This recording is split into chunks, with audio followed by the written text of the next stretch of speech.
नमस्कार दोस्तों, कैसे हैं आप। आज मैं बता रही हूँ आपको सावन महीने में कावड़ का महत्व। हर साल सावन के पवित्र महीने का सड़कों पर केसरिया रंग का एक ऐसा समंदर उमड़ता है जिसको श्रद्धा और आस्था देखकर पूरी दुनिया हैरान रह जाती है। कंधों पर कावड़, पैरों में छाले और जुबान में सिर्फ एक ही नाम, बम बम भोले। लेकिन क्या आपने कभी सोचा है कि लाखों श्रद्धालुओं की इस अटूट आस्था का स्रोत क्या है। आखिर कब और कैसे शुरू हुई थी यह पावन कावड़ यात्रा। क्या इसका संबंध समुद्र मंथन के हलाहल से है या फिर इसकी शुरुआत त्रेता युग में भगवान परशुराम और लंकापति रावण ने की थी। आइए इतिहास और पुराणों के पन्नों को पलटते हैं और जानते हैं इस महान यात्रा की शुरुआत की अनसुनी और बेहद दिलचस्प कहानी। हर हर महादेव भक्तों, कावड़ यात्रा का इतिहास और रहस्यमय महत्व। हर साल सावन के महीने में भारत की सड़कों पर एक अद्भुत नज़ारा देखने को मिलता है। लाखों करोड़ों लोग हाथों में एक लाठी पर सजी 2 टोकरियां उठाए नंगे पैर सैकड़ों किलोमीटर की यात्रा पर निकल पड़ते हैं। न पैरों की छालों की परवाह, न कड़कती धूप और बारिश का डर। जुबां पर सिर्फ एक ही नाम होता है, बम बम भोले। आखिर क्या है इस कावड़ यात्रा का इतिहास। क्या करोड़ों भक्त हर साल गंगाजल लाने के लिए इस कठिन परीक्षा से गुजरते हैं। और सबसे पहली कावड़ यात्रा किसने शुरू की थी, आज इसके बारे में विस्तार से आपको बताऊंगी। इस वीडियो में हम इतिहास के पन्नों को पलटेंगे और जानेंगे कावड़ यात्रा से जुड़े वो रहस्य जो शायद आप नहीं जानते या पूरी तरह नहीं जानते। कावड़ यात्रा का पौराणिक इतिहास। कावड़ यात्रा की शुरुआत कब हुई और इसे लेकर हमारे पुराण में कई बेहद दिलचस्प कहानियाँ मिलती हैं। दोस्तों, सबसे पहली और प्रसिद्ध कथा जुड़ी है समुद्र मंथन से। जब देवताओं और असुरों के बीच अमृत के लिए मंथन हो रहा था, तब उससे हलाहल नाम का भयानक विष निकला।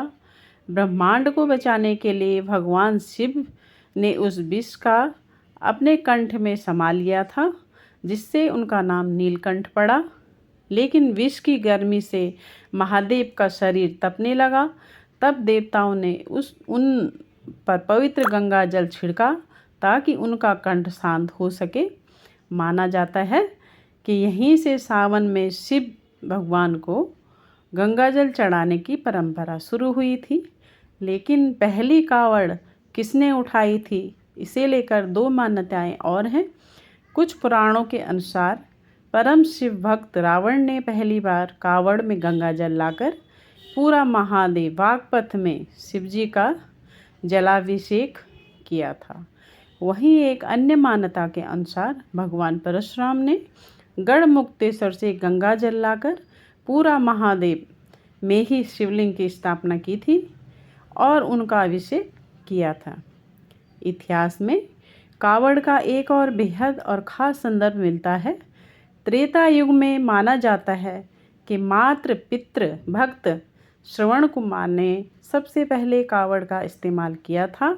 जब उनके अंधे माता पिता ने गंगा स्नान की इच्छा जताई थी, तो श्रवण कुमार ने एक कावड़ बनाई और उसमें अपने अंधे माता पिता को बिठाकर हरिद्वार लाए।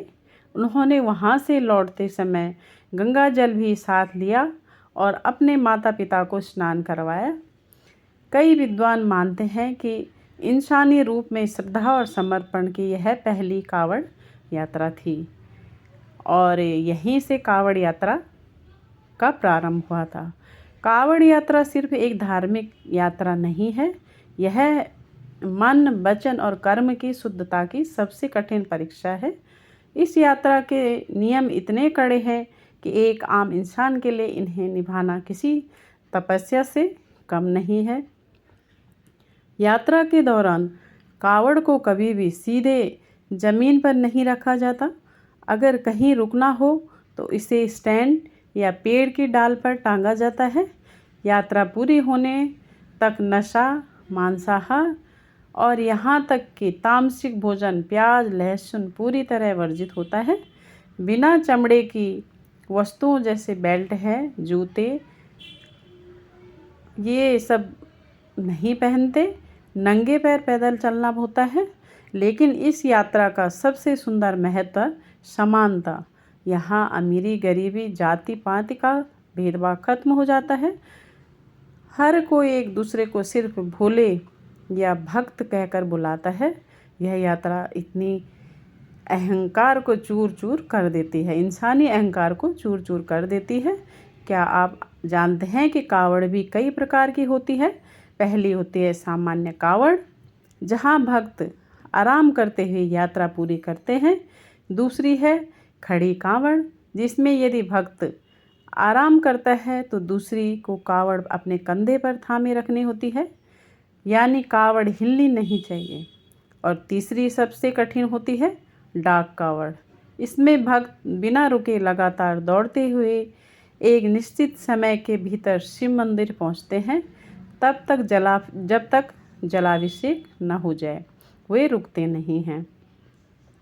हरिद्वार, गौमुख या सुल्तानगंज से शुरू होने वाली यह यात्रा जब महाशिवरात्रि या सावन के सोमवार को जलाभिषेक के साथ समाप्त होती है तो भक्तों का आनंद देखने लायक होता है। यह यात्रा हमें यही सिखाती है कि यदि संकल्प पक्का हो तो मन में विश्वास हो तो रास्ते की हर मुश्किल आसान हो जाती है। भक्तों, आज आपको कावड़ यात्रा का यह इतिहास और महत्व पसंद आया हो तो इस वीडियो को लाइक करें और अपने दोस्तों और परिवार के साथ शेयर ज़रूर करना ना भूलें। कमेंट में हर हर महादेव अवश्य लिखें और ऐसी ही और आध्यात्मिक जानकारियों के लिए हमारे चैनल को सब्सक्राइब करना ना भूलें। मिलते हैं अगले ऐसे ही वीडियो में। तब तक के लिए बम बम भोले, हर हर महादेव, राधे राधे, जय श्री कृष्णा दोस्तों।